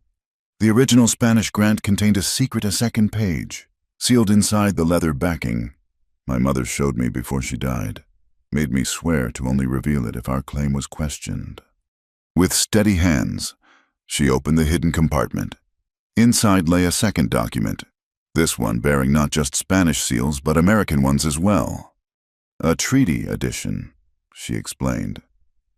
"Signed by both Mexican and American authorities in 1848, specifically protecting the Montoya grant and 6 others in the valley. Witnessed by..." She paused, reading. "Colonel James Morrison and Captain William Thornberry of the Army." Both judges leaned forward. Thornberry's eyes widened. "My grandfather." Morrison looked like he'd been struck. "Mine as well. I never knew." "Because men like Grigg made sure you didn't know," Isabel said quietly. Made sure the original protections were hidden, forgotten, so they could steal what our families were promised. This is a forgery, Griggs shouted. It has to be. Then let's test it, Keeler suggested. The seals, the ink, the paper all can be verified. But everyone could see the document was genuine. The aged paper, the faded but official seals, the careful signatures of men who'd tried to do right in the chaos of conquest. There's more, Isabel continued. According to this treaty edition, any attempt to fraudulently claim these protected grants is not just theft. It's violation of international treaty, a federal crime. The courtroom erupted again. Some of Griggs' hired men tried to push toward the exits, but territorial deputies blocked their way. Grigg himself sat frozen, calculating rapidly. Then smoke began seeping under the main doors. Fire! Someone screamed. Chaos, people pushing, shoving, trying to escape. But when the doors burst open, it wasn't flame that entered. It was Griggs' Texas gunmen, bandanas over their faces, weapons drawn. Nobody move, their leader shouted. We're here for the Mexican and her papers. But they'd underestimated the crowd. These weren't just townspeople anymore. They were citizens who'd watched corruption poison their valley for years. Sebastian Morales threw the first punch, and suddenly the courtroom was a battlefield. Jonah appeared beside Isabel, rifle in hand. The window now. They fought their way through the melee, behind them. Keeler clutched the documents, protected by a circle of Mexican ranchers. Judge Thornberry had produced a pistol from beneath his robes, standing his ground like the soldier's son he was. Glass shattered. Jonah boosted Isabel through, then followed. They landed in the alley as real flames began licking at the courthouse's wooden additions. Griggs' men had set fires to create panic. The documents, Isabel started back. Keeler's got him. We need to move. But Grigg was ahead of them, mounted, with 6 men. His urbane mask had finally slipped completely, revealing the predator beneath. Give me the papers, girl, and I might let your man live. The papers are evidence in federal proceedings now. Isabel stood straight despite her fear. Destroying them would what hang me? Grigg laughed bitterly. I'm already finished here, but I'll be damned if some Mexican whore takes what I built. Jonah stepped forward, rifle rising, but Isabel caught his arm. No, not like this. She faced Grigg directly. You want the land so badly, then take it. But know this, every acre will be watered with the tears of families you destroyed. Every harvest will taste of ash. You'll own dirt, nothing more. Pretty words from a dead woman. Maybe, but I've already won. She smiled sadly. Those papers are copied, sealed, sent to Washington. The truth is out. You can kill me, but you can't kill what I've proven, that this land belongs to those who worked it, not those who stole it. Grigg raised his gun. Time slowed. Isabel saw Jonah moving. Too late. Saw the flame from the barrel. Felt. The shot came from behind Grigg. He jerked, gun flying from his hand. One of his own men, Miguel Santos, she recognized with shock, lowered his smoking rifle. My grandmother was a Montoya, Santos said quietly. From the Sonora branch. I took your money, Grigg, but I won't take your sins. The other gunman wavered, suddenly uncertain. In that moment of confusion, territorial deputies flooded the alley. Judge Thornberry had sent them around back while the fight raged inside. Silas Grigg, you're under arrest for violation of federal treaty, conspiracy, murder, and treason against the territory of Arizona. Grigg tried to run. Jonah's rifle butt caught him behind the knee, dropping him into the dirt. The man who'd ruled through fear now cowered in it, all power stripped away. As deputies hauled Grigg away, the fire brigade arrived. The courthouse would survive scorched but standing, like the truth itself. People emerged, some bloodied but most walking tall. The Texas gunmen were rounded up, though Santos was quietly allowed to slip away. Miss Montoya Keeler emerged, clothes singed but triumphant. documents safe in his arms. "We did it. Thornberry's already wiring the federal authorities. Every stolen grant will be reviewed, every family compensated." But Isabel barely heard him. The adrenaline was fading, leaving her shaky. Jonah's arm came around her, steady as stone. "It's over," he said quietly. "No." She leaned into him. "It's just beginning. Now comes the hard part, rebuilding what they destroyed." As the sun climbed higher, washing away the smoke, people began to gather in the square. Mexican families who'd hidden for years. Cowboys who'd lost jobs rather than participate in theft. Townspeople who'd kept silent from fear. Old Sebastian brought out his guitar. Someone else produced a fiddle. Music rose, not celebration yet, but hope. The sound of a community remembering itself. Judge Thornberry approached Isabel, Morrison trailing behind, looking chastened. "Miss Montoya, the court will need your testimony for the federal case. But I want to say personally, what you did today took tremendous courage." "Not just me," Isabel gestured to the crowd. "All of us, together." "Indeed. And I think my grandfather would be pleased to know his promise was finally kept."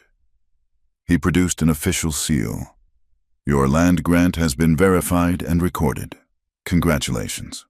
You are now the legal owner of 160 acres in Culebra Valley." Isabel took the sealed document with shaking hands. 4 generations of struggle ended with a piece of paper and a judge's words. Her mother would have cried. Her father would have opened his best whiskey. Her ancestors would have danced until dawn. "What will you do now?" Morrison asked, perhaps hoping for forgiveness for his earlier bias. Isabel looked at Jonah, who nodded slightly. "First, bury our dead properly. Emmett Fry saved us all, he deserves honors. Then," she smiled, "then we build schools, wells, homes.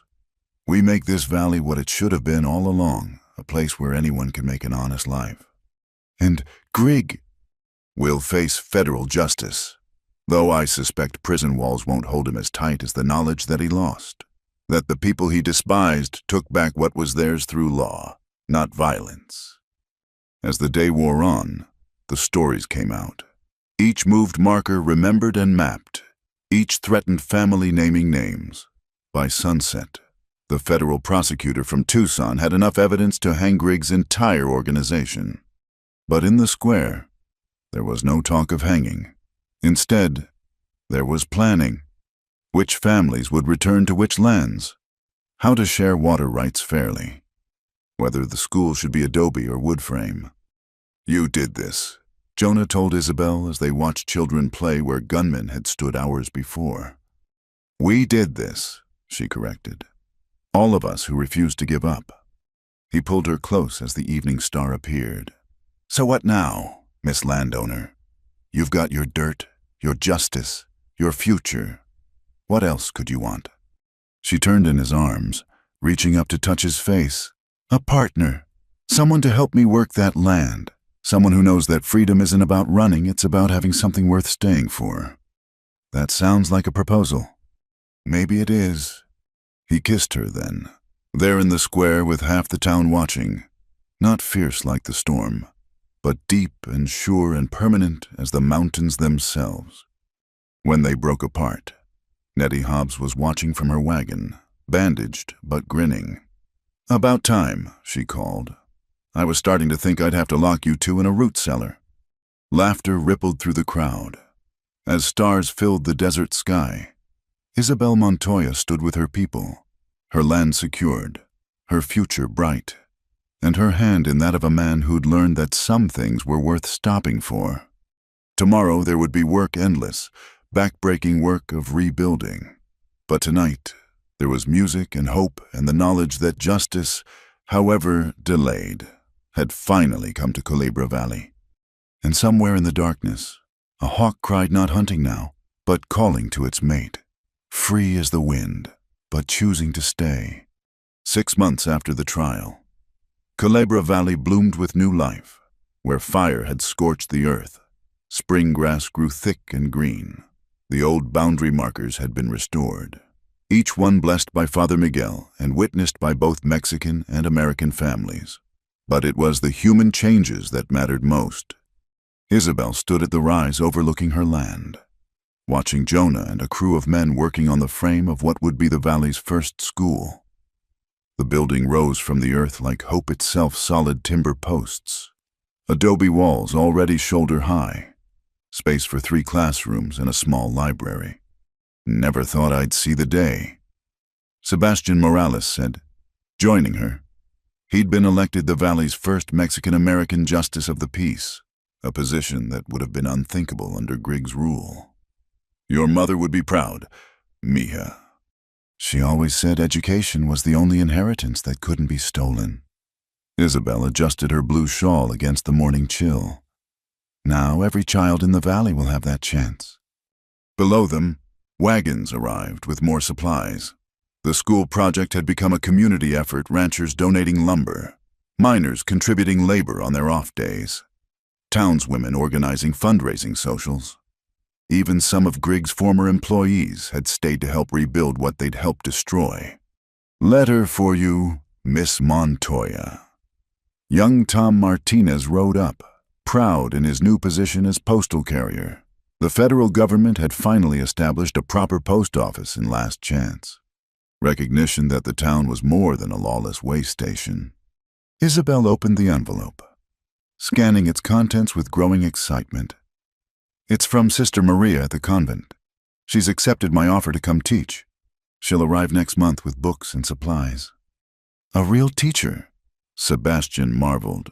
My grandchildren will learn to read and write proper, both languages.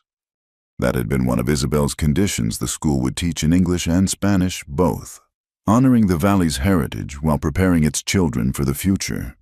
Judge Thornbury had not only approved but secured territorial funding for bilingual education. A different kind of commotion drew their attention. A lone rider approached from the east, slumped in his saddle. As he drew closer, Isabel recognized Sheriff Cobb, or rather, former Sheriff Cobb. He'd been released from territorial prison after testifying against Grig, but banishment from any law enforcement position had left him adrift. Miss Montoya, he said, removing his hat. His time in prison had aged him, gray threading through his hair. I heard you were hiring hands for the ranch. You're asking me for work. Isabel couldn't hide her surprise. I'm asking for a chance to make amends. He met her eyes steadily. I know what I did. No, I can't undo it. But I also know cattle and horses, and I work hard. You'd get an honest day's labor for honest pay. Isabel studied him, remembering the fear he'd caused, the families he'd helped destroy. But she also remembered him standing in that courtroom, telling the truth when lies would have been safer. Talk to Jonah, she said finally. He's the one you'd be working under, but Cobb, one condition. You tell your story to anyone who asks, especially the children. They need to know how easy it is to trade integrity for comfort, and how hard it is to buy it back. He nodded, throat working. Yes, ma'am, thank you. As he rode toward the construction site, Sebastian shook his head. You've got your mother's heart, giving chances like that. Everyone deserves the opportunity to choose better, Isabel replied. That's what this valley is about now, second chances. The sound of hammering stopped as noon approached. Workers gathered under the cottonwoods for lunch, sharing food and water without regard to skin color or past allegiances. Isabel made her way down to join them, finding Jonah deep in discussion with the Apache crew leader about roof design. The pitch needs to handle snow load, Jonah was saying, sketching in the dirt, but also shed monsoon rain quick. Like this, Red Crow suggested, adjusting the angle. My people build for both seasons. It still amazed Isabel sometimes, seeing Jonah like this, not the solitary mountain man, but a leader, someone others looked to for guidance. The war wounds were still there, showing in his occasional distant stares and restless nights. But purpose had given him peace that wandering never could. Lunch. She offered him a wrapped bundle of tamales, courtesy of Rosa's kitchen. In a moment, he caught her hand, studying her face with concern. "You look tired, still having those morning spells?" She placed his hand on her still flat stomach. "Not spells, a blessing. Nettie Hobbs confirmed it yesterday. We'll have a harvest of a different kind come winter." Jonah's face transformed, joy and terror warring in his expression. "A baby, you're certain?" "Very certain. Nettie's delivered half the valley's children. She knows the signs." He pulled her close, mindless of their audience. "Isabel, we should marry, proper, soon." She laughed against his chest. "Is that your idea of a romantic proposal?" "I'm out of practice with romance. But I mean it. Your child should have a father's name. Legal protection." "Our child," she corrected. "And yes, Jonah Hale. I'll marry you, though not for legal protection." "No!" "For love, the rest is just paperwork." Their announcement at lunch sparked celebration. Someone produced a fiddle, and soon the worksite had transformed into an impromptu fiesta. Even Cobb, still uncertain of his welcome, was pulled into the dancing. But the celebration was interrupted by approaching riders, a full dozen, moving with military precision. Isabel tensed until she recognized the lead figure, Marshall Crawford, returned from Washington. Miss Montoya, Mr. Hale. Crawford dismounted. "All business. Congratulations are in order, I hear, both for your land victory and your upcoming nuptials." "Thank you. Marshall, what brings you back to the valley?" "Unfinished business." He produced a thick envelope. "Grigg was convicted on all federal charges. He'll spend the next 20 years breaking rocks at Yuma, but during the trial, something interesting emerged." He handed Isabel the envelope. Inside were deeds, certificates, and a banker's draft for a stunning amount. Grigg had secret partners back east. Crawford explained, railroad men who were funding his land grab in exchange for future right-of-way. When the scheme collapsed, they wanted to distance themselves. They're offering to buy out all contested claims at fair market value, 10 times what Grigg offered. "Blood money," someone spat. "Or funding for the future." Crawford countered, "Miss Montoya, as the primary victim and witness, you'd receive the largest settlement, enough to build 10 schools, maybe bring in a doctor, establish a proper bank, set up agricultural loans for returning families." Isabel looked at the papers, thinking of all that money could do. Then she looked at the half-built school, the gathered community, the life they were already building with sweat and hope. "I'll take it," she decided. "But with conditions. The money goes into a community trust. Every family harmed by Grigg's schemes gets a share. The rest funds valley improvement, schools, wells, roads, things that benefit everyone." "You could be rich," Crawford pointed out. "Comfortable for life." "I am rich." She gestured to the people around her, to Jonah, to the land stretching green and promising in every direction. Comfort built on others' suffering isn't comfort at all. The marshal smiled. "I had a feeling you'd say that. I'll need a board of trustees to oversee the funds. Perhaps Mr. Morales, yourself, a few others of good standing." As they discussed details, Isabel noticed activity near the eastern spring. A family had arrived with wagons loaded with possessions, the Yamadas, Japanese immigrants who'd been farming further south until drought drove them out. Some of the workers muttered, suspicious of the newcomers.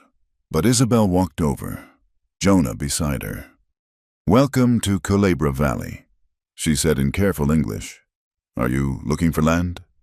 "Mr." Yamada bowed slightly. "We hear this valley welcomes those willing to work. We have little money but much experience with dryland farming." "Then you're exactly what we need." Isabel pointed to a section near the creek. 20 acres there, if you're interested. We'll work out fair terms. The soil's good, and you'd have water rights. But we are Mrs. Yamada hesitated. Different. So were my ancestors when they came here. Isabel replied, "So were the Apache, the African freedmen, the Irish miners, different threads, but we're weaving something new. Will you add your thread to our fabric?" The Yamadas exchanged glances, hope dawning on their weathered faces. "Yes, with gratitude." As the afternoon wore on, the school's frame rose higher. Isabel found herself pulled into a dozen conversations about seed varieties with the Yamadas, the construction techniques with Red Crow, the curriculum with mothers eager for their children's education. Nettie Hobbs arrived in her wagon, moving slowly but determinedly. She'd recovered from her injuries but bore the scars of permanent limp, headaches that came with weather changes. The community had voted to pension her as official Valley historian, tasked with recording the stories that might otherwise be lost. "Brought something for you," Nettie said, producing a wrapped bundle. Inside was a wedding dress, simple but beautiful. White cotton embroidered with blue flowers. "Was my daughter's. She'd have wanted it used for happiness." Isabel's eyes misted. Nettie's daughter had died of fever years ago, before she could wear the dress. "Nettie, I couldn't—" "You can and you will. No arguments. Besides," her eyes twinkled, "it'll need letting out soon enough, what with that baby growing." As sunset approached, painting the mountains crimson and gold, the workers began packing up. The school frame stood complete, ready for walls and roof. Tomorrow would bring more work, more challenges. The railroad was still coming, bringing change both good and ill. There would be disputes over water, conflicts between old ways and new, the eternal struggle to balance growth with tradition. But tonight, as families gathered for supper and stories, as children played between languages and cultures, as former enemies worked side by side, the valley felt unified in purpose. Jonah found Isabel by the spring, watching the last light fade from the peaks. "Regrets?" he asked, settling beside her on the grass. "About what?" "The money. You could have been a wealthy woman." "I am wealthy."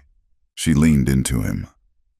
"I have a land that's truly mine, a community that stands together, a school rising from the ashes, a man who sees me as a partner, and," she placed his hand on her stomach, "a future growing inside me. What more could I want?" "A proper house might be nice," he said dryly. "Unless you plan to birth our child in that line shack." "Already solved. The Delgado family is moving back to their original claim. They've offered us their cabin here. It's small but sound. We can add on as needed." "As our family grows." "Families," she corrected. "Ours and the valley's. They're inseparable now." A hawk circled overhead, riding the last thermals of the day. Not hunting, just soaring for the joy of it. Free to fly, choosing to stay. "I love you," Jonah said quietly. "Have since you climbed into that freezing creek for those papers. Maybe before. I love you too, even if you did take your time saying it. I'm a cautious man, but once I commit," he pulled her closer. "I'm here, Isabel, for all of it. The school, the ranch, the baby, the 100 daily battles to build something lasting. No more passing through." "Good, because tomorrow we need to start planning the wedding, and the harvest festival, and the winter preparations, and—" He silenced her with a kiss, soft and sure in the gathering darkness. When they broke apart, stars were beginning to pierce the sky. "One day at a time," he murmured. "That's how we build a life. One day, one choice, one act of faith at a time."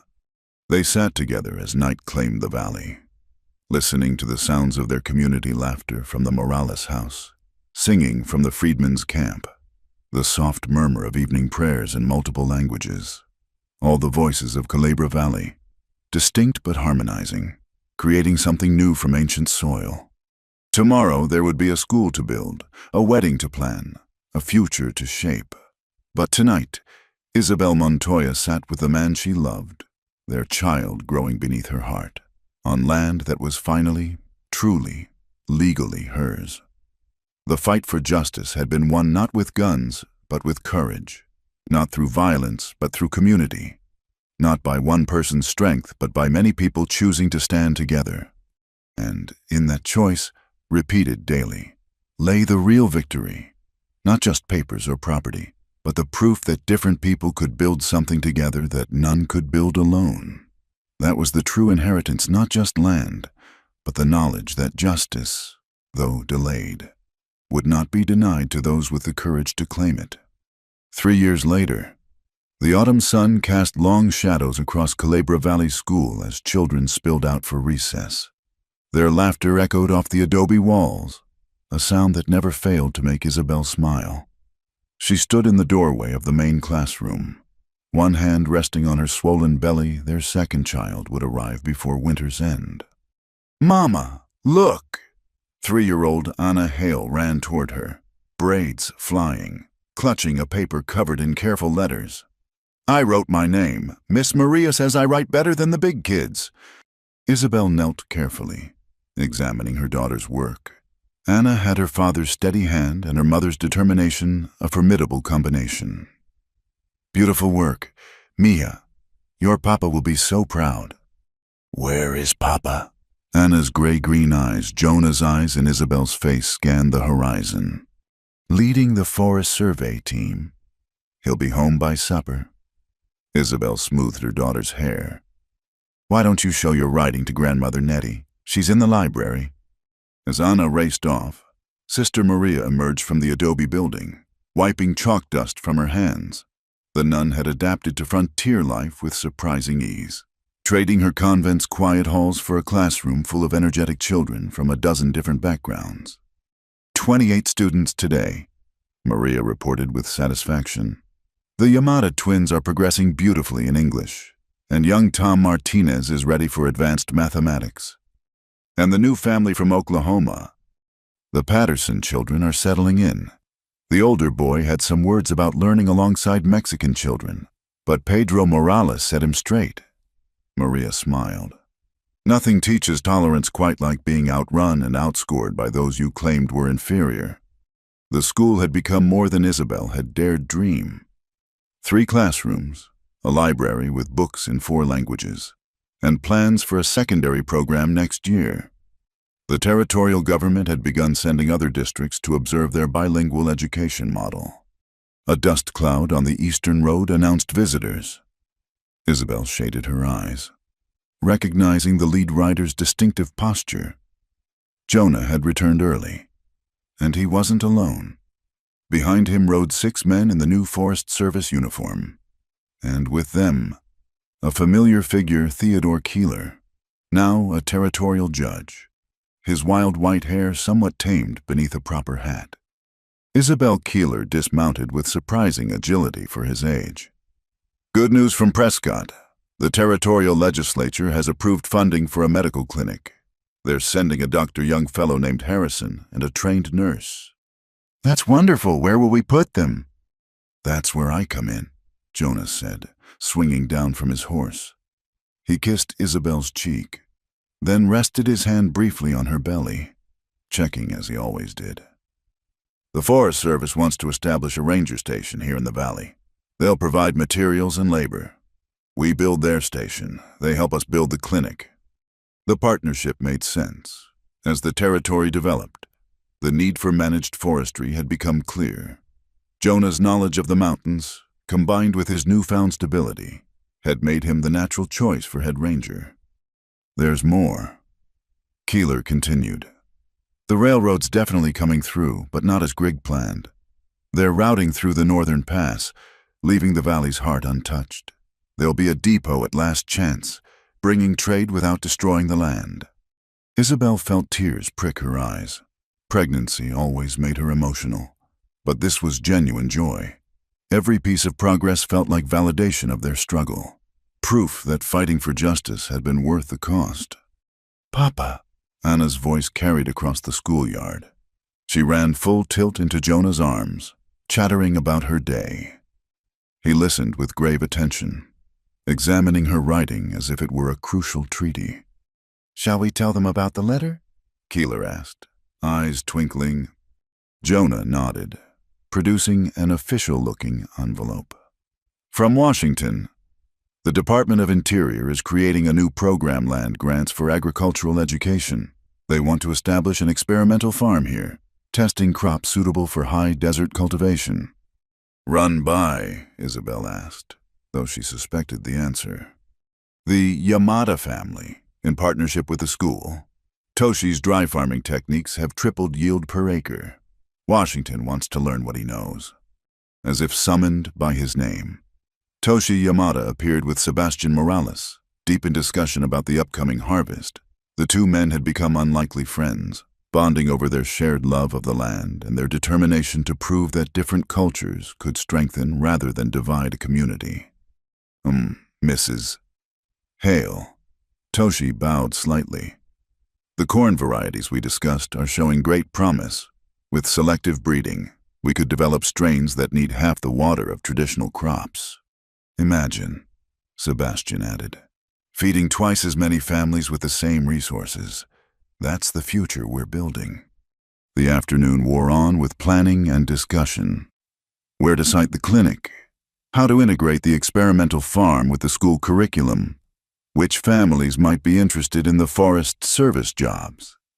Isabel found herself at the center of it all, translating between languages and perspectives, weaving individual threads into community fabric.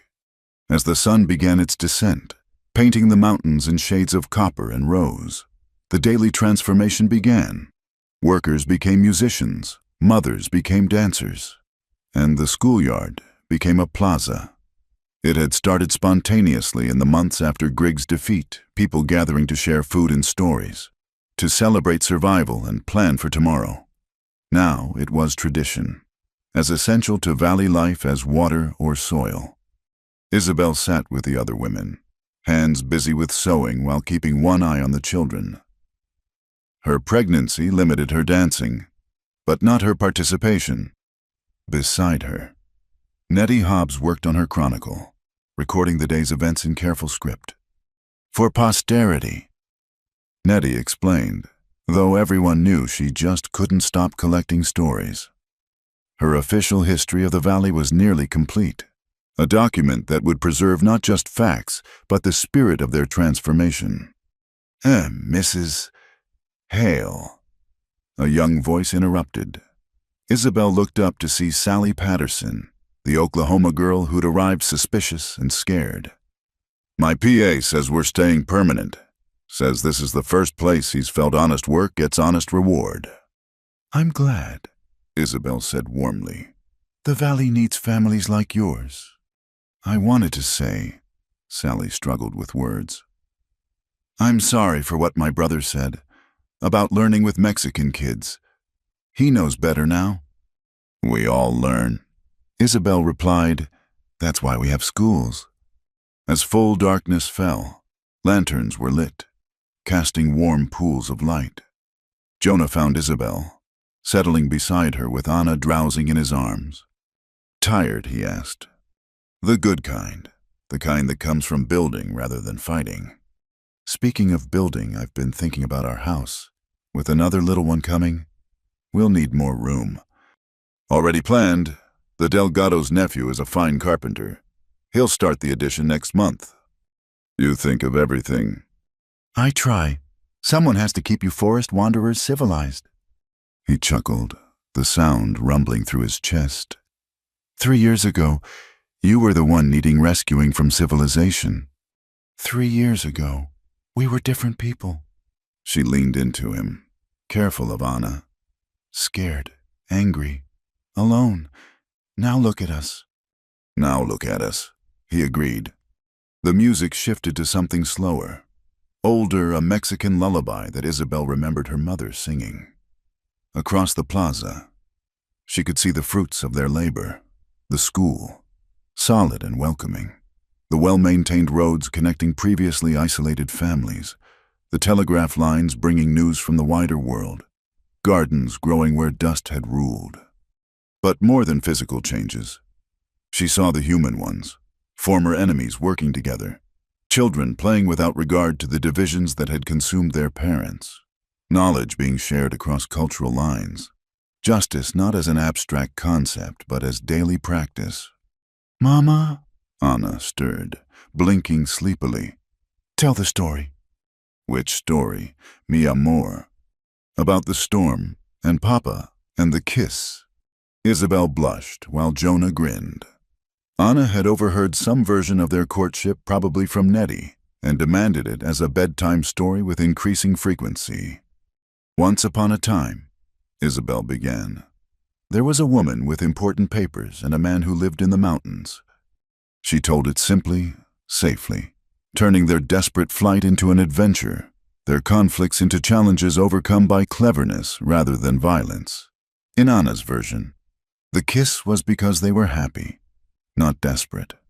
The baby was young to understand the harder truths that sometimes people had to fight for justice, that hatred could poison whole communities, that love could bloom in the rockiest soil. Those lessons would come later, illustrated by the community around her.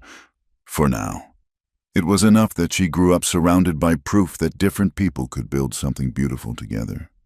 As the evening wound down, families began drifting home, the Yamadas to their thriving farm, the Morales clan to their restored ranch, the freedmen to their settlement by the Western Spring, where they'd built a church that welcomed all faiths, each group maintaining their identity while contributing to the whole. Time for bed, little one, Jonah said, lifting Anna easily despite her sleepy protests. They walked home along the creek path, the water murmuring its eternal song. The cabin had grown with their family 2 bedrooms now, with plans for a third. A proper kitchen where Isabel could host the planning meetings that shaped valley policy. A porch where Jonah could sit and watch the mountains without feeling the old urge to disappear into them. As they tucked Anna into bed, she demanded one more telling of the kiss story, then fell asleep mid-sentence. Isabel and Jonah stood watching her, marveling as parents do at the miracle of their creation. Later, on the porch, they sat together watching stars wheel overhead. The hawk that had become their unofficial guardian circled once, a shadow against shadow, before settling into its nest in the great cottonwood. Any regrets? Jonah asked. Their old ritual? Never, Isabel answered, meaning it. You? Only that it took me so long to stop running. He pulled her close. Though if I hadn't been passing through at just the right moment. Fate, she said. Choice, he countered. 1,000 small choices that led us here. A coyote called in the distance, answered by another. The desert song, as old as the stones, as new as tomorrow's sunrise. Isabel thought of all those who'd stood on this land before her, her ancestors.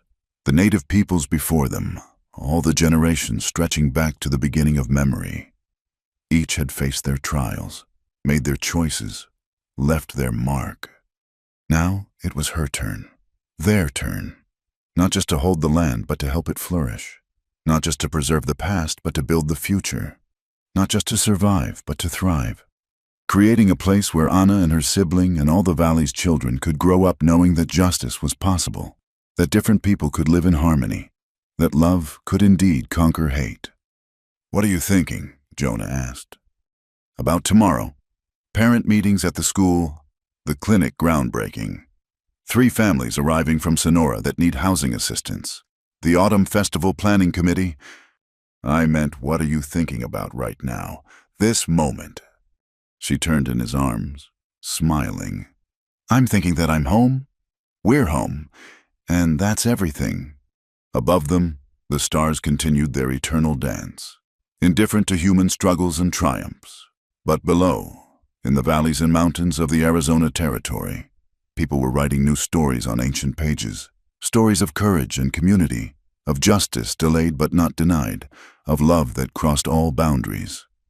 And in one small cabin by Culebra Creek, a former mountain man and the daughter of Mexican miners held each other close, their love a bridge between worlds, their children the promise that the future could be different from the past. The desert wind whispered through the cottonwoods, carrying the scent of sage and possibility. Somewhere, a mockingbird began its night song, not one melody, but many, woven together into something entirely new. Like the valley itself, like the life Isabel and Jonah had built from storm and struggle.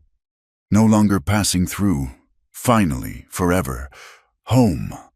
Thank you so much for listening to this story. I'd love to hear where you're listening from. Please share in the comments below so we can connect and discuss what this tale meant to you. If you enjoyed this Wild West love story, please subscribe to Wild West Tales, like this video, and don't forget to hit the hype button to help more people discover this story. Your support means everything